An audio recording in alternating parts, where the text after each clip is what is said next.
Greetings and welcome to the second of two introductory editions of TRC Talk, a television program presented by the Greensboro Truth and Reconciliation Commission. I'm Myra Sherd, your host. This democratically created commission is mandated to seek truth and to work for reconciliation around what happened on November the 3rd, 1979. 5 people died, 10 people were wounded, and unanswered questions remain. As the work progresses, you can tune in to TRC Talk to meet the commissioners, the staff, and others associated with this history-making community process. In these first two programs, we take you back to the beginning of the Commission's life, the swearing-in ceremony on Saturday, June 12, 2004. The event happened at the depot in downtown Greensboro, where more than 500 people came out to witness this historic occasion. Speakers representing many diverse segments of our community offered words of encouragement to the commissioners. We heard from some in the first program. Today, we'll hear from the rest.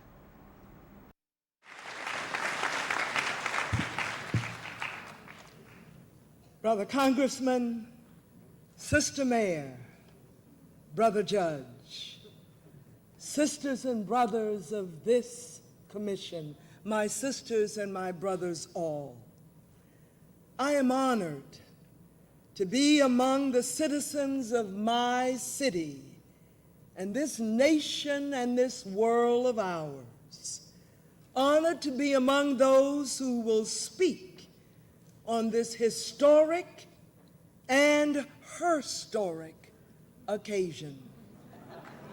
I do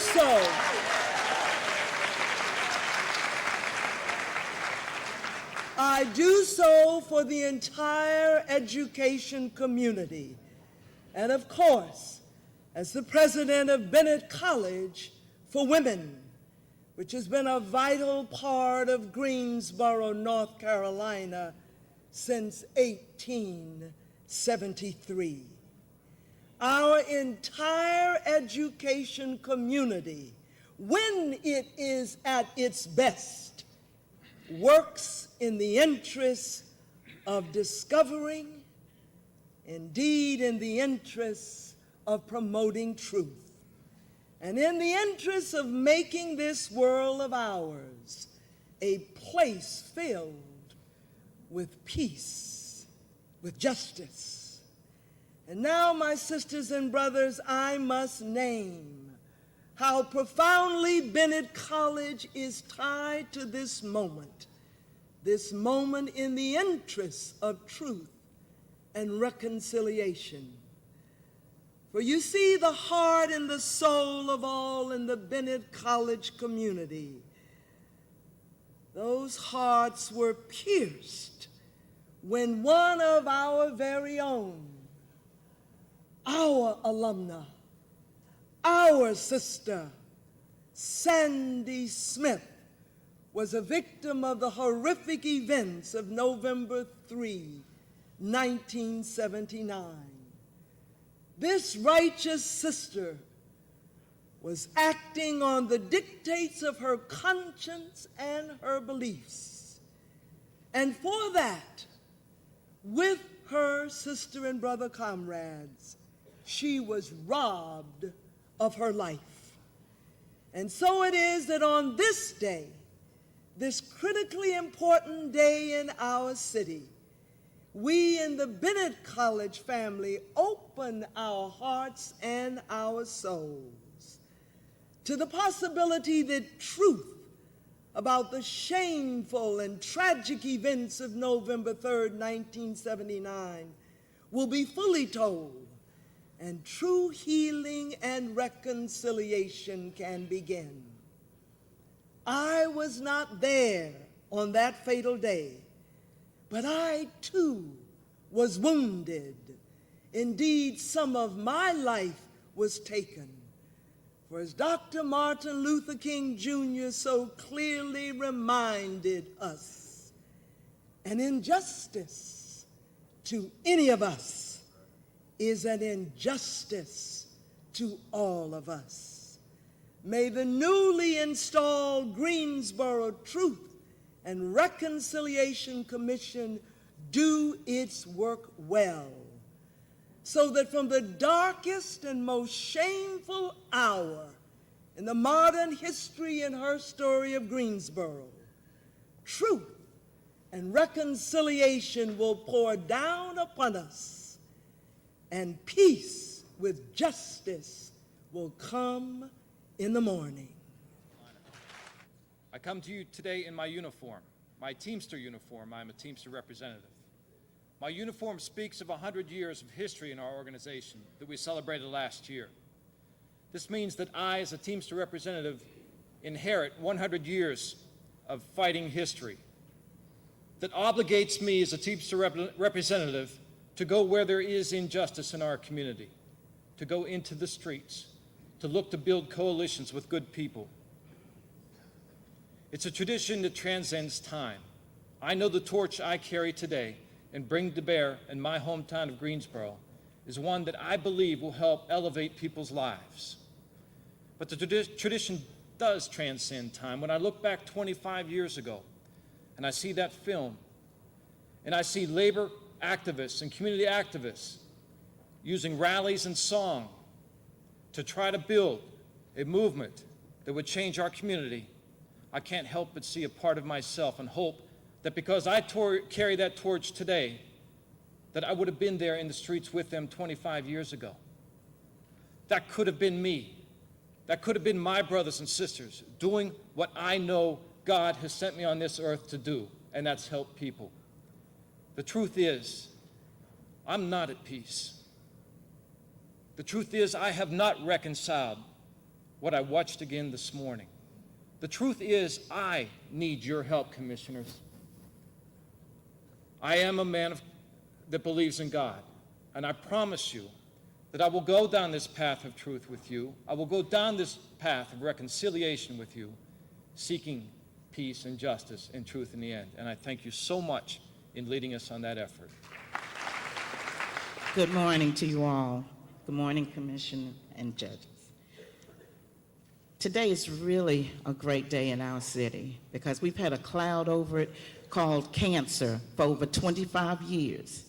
And today we have a formula for chemotherapy called the Truth and Reconciliation Commission. And I thank God for this day. I've been in the labor movement since 1993. I have been active in my community for much longer. It is a passion of mine that a working community is a healthy community. And not only a working community, but a community that makes a living wage. And that takes away some of the cancer. That gives some of the healing. And that's why it is so important that the thing about September the 3rd, 1979, was that it was about helping workers with their rights to organize, with their rights to have better wages and working conditions on a job. That is so important, not to just go to work every day, but you have a right to decent wages, to decent working conditions, and to be treated with some respect. You give a service to your employers, and this service not only is good for you, but it helps make them millions. And so they need to respect you when you're giving of your tired and your poor. So I thank you for this day because the sun is finally shining here in Greensboro, North Carolina. God bless you all. Good morning on this historic and historic day, as Dr. Cole puts it. On behalf of the Piedmont Triad region of the National Conference for Community and Justice, some of you may know of that as the National Conference of Christians and Jews from several years ago.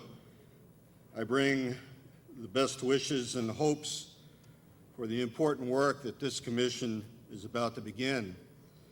NCCJ in this community felt honored and even compelled by our mission of fighting bias, bigotry, and racism to join in this effort to help make it successful, to help make it work, and I think it is on its way, well on its way.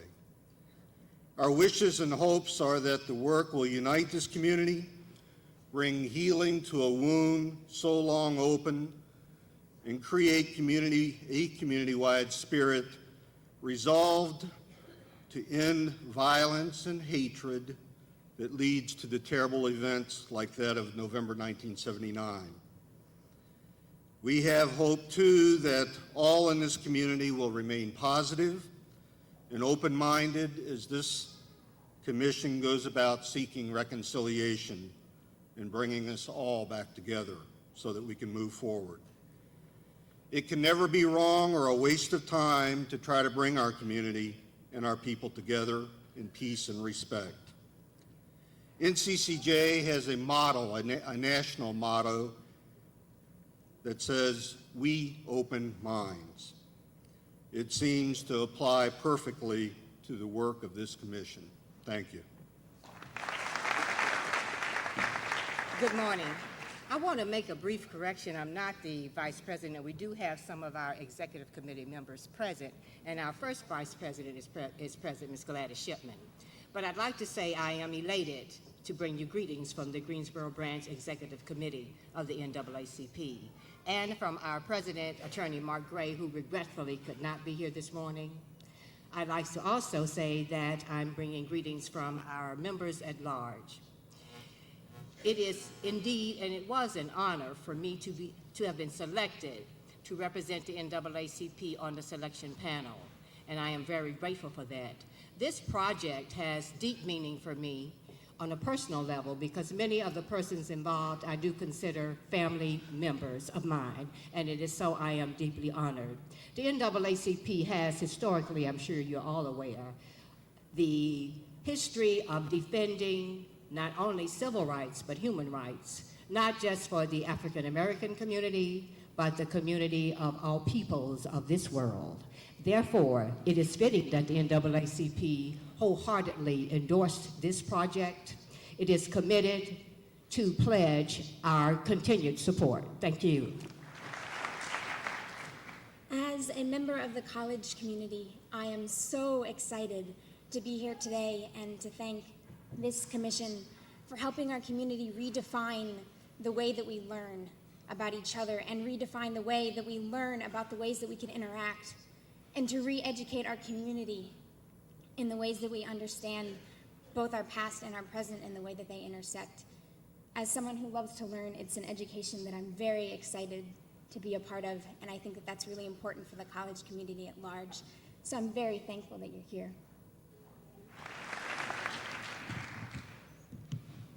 May I say good morning to each of you. And on behalf of the students of the 6 institutions in Greensboro, North Carolina, I stand to applaud and to thank the commission and to accept its charge to seek the truth about a disconcerting event which occurred on November the 3rd, 1979. Healing cannot take place until there is recognition of a wound. This tragic event has left a gaping, infesting malignancy upon all citizens of Greensboro.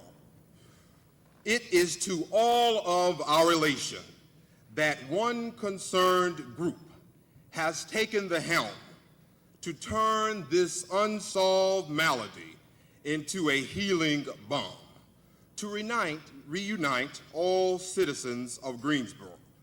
The time is right for such healing. And again, this elected commission is to be praised. The balm of Gilead is referenced as a healing force in the Bible.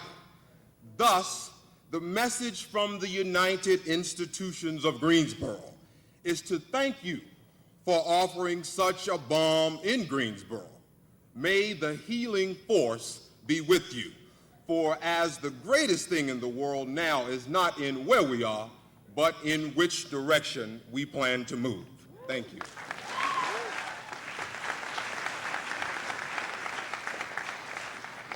Good morning. I bring you greetings from the Old Morningside and the New Willow Oaks community. I have a story to tell this morning, but first of all, let me say congratulations to commissioners. And I know that y'all will do a great job in serving us. My Bible tells me and says, behold how good and how pleasant it is for brothers to dwell together in unity.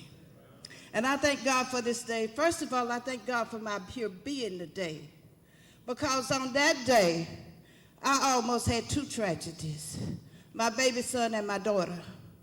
See, we had no idea what was happening that morning, because when the bullets rang out around my daughter's legs and my baby, who then was 8 years old, I just thank God for today that they are still alive.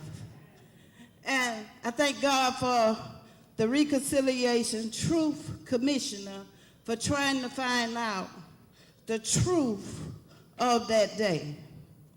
And nobody knew how much we was impacted that day. I was impacted. Bullets hit my house. My car got hit out there. So nobody really truly knew. But I just thank God I am here today, and God add a special blessing to each and every one and their endeavor. And if I can do anything to help y'all, which I will be standing behind y'all to help y'all on y'all's way. And I don't think that nobody could have choose anybody that will help us and go at the cause no better than y'all. Thank y'all, and God bless y'all.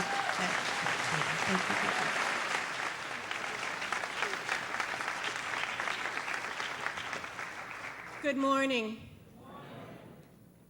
The world is a different place this morning.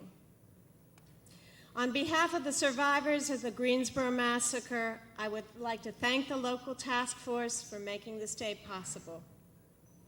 To you, the commission, who have been chosen for the respect and standing you maintain in the human community, I offer three things.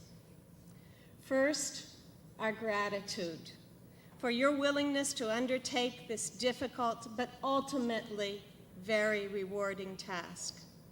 The months ahead will tax your energy, your ethics, and your wisdom beyond most responsibilities you have ever assumed.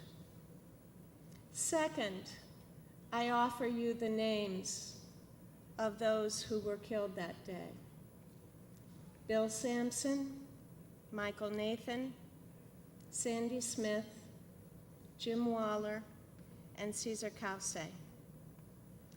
And of the wounded, Paul Bermanzon, Jim Wren, Nelson Johnson, Frankie Powell, Tom Clark, Rand Manzella, and Don Pellis.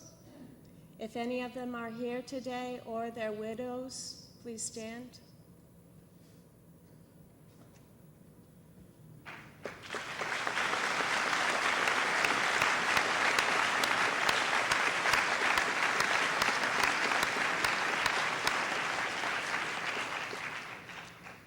To tell you their names, I believe, is to open the door to their humanity, their idealism, their humor, their dedication, and their hard work on behalf of that in which they deeply believed, racial and economic justice. Finally, I offer you our trust. That trust flows from the second offering, for I believe that once you are acquainted with the victims, you will understand how their loss and the violence that caused it harmed not only them and their loved ones. Their blood stained the soul of those responsible, swept away the security of a terrorized community and wounded our hopes for peaceful progress toward equality and respect. Opening up the secrets of their death and giving us recommendations for change will lay the basis for reconciliation and even for forgiveness. These times are times of terrible crimes, mass violence, lawlessness, and torture. Our history is replete with often hidden social terrible crimes. How can we live together? We wait for you to help us answer that question.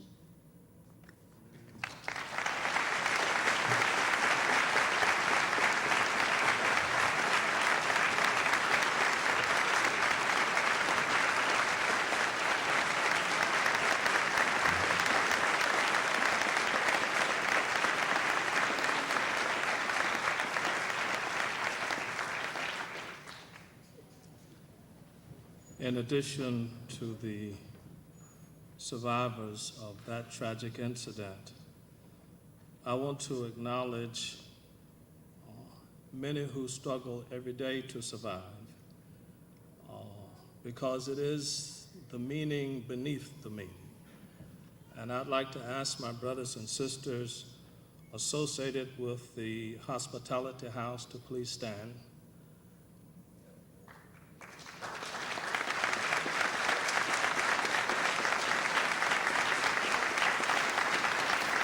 If you would remain standing for just a moment, I'd like to ask the Brothers of the Soul Society, North Carolina A&T 1969, the organization that we were all a part of, to please stand.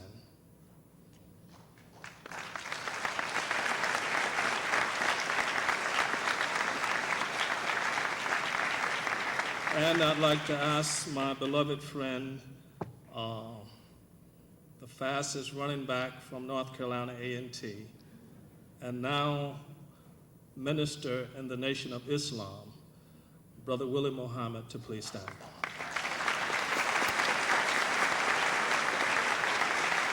Thank you.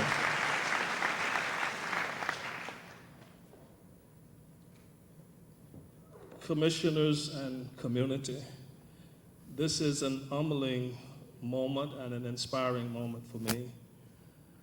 As a son of this city, one who's felt at least partially excommunicated, I feel the warmth of the road back home. As James Weldon Johnson said, "Stony the road we trod, bitter the chastening rod, felt in the days when hope unborn had died.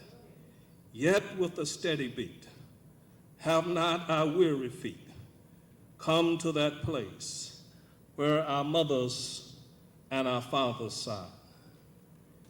It is with profound respect for the sacrifices of friends and loved ones made in 1979, and with a sober sense of the enormity of the ongoing quest for racial justice and for economic justice, that I congratulate you. As you well know, you shoulder the weighty responsibility of helping this community to face our checkered past and together shape what I believe can be a beautiful, bright, and glorious future. We as a community and we as a nation come to a fork in the road. We can choose to continue down the path of division and confusion and blaming and branding and devaluing, all destructive of who God intended us to be.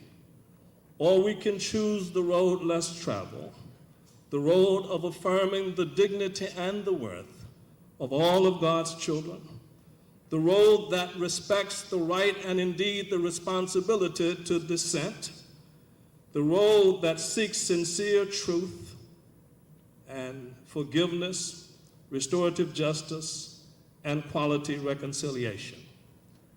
I pledge to this community and to this commission and to generations yet unborn my full cooperation to your great mission of helping all of us to speak our truth, acknowledge our errors and our shortcomings, and accept one another with all of our warts and our wounded soul. For I am convinced that with God's help, we together can make this city a better city. And as we do so, we will make this nation and this world a better world. Yes, trouble may endure for a night, but for those who refuse to give up on hope, joy still comes in the morning. Blessed be to God.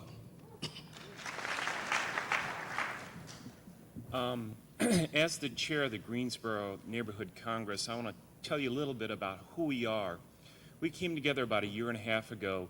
We brought together neighborhood leaders in neighborhoods from all corners of the city of Greensboro. And what we are doing is we are pulling these people together to come to address issues of citywide concern. Our group covers all corners, all races, all economic levels, all walks of life.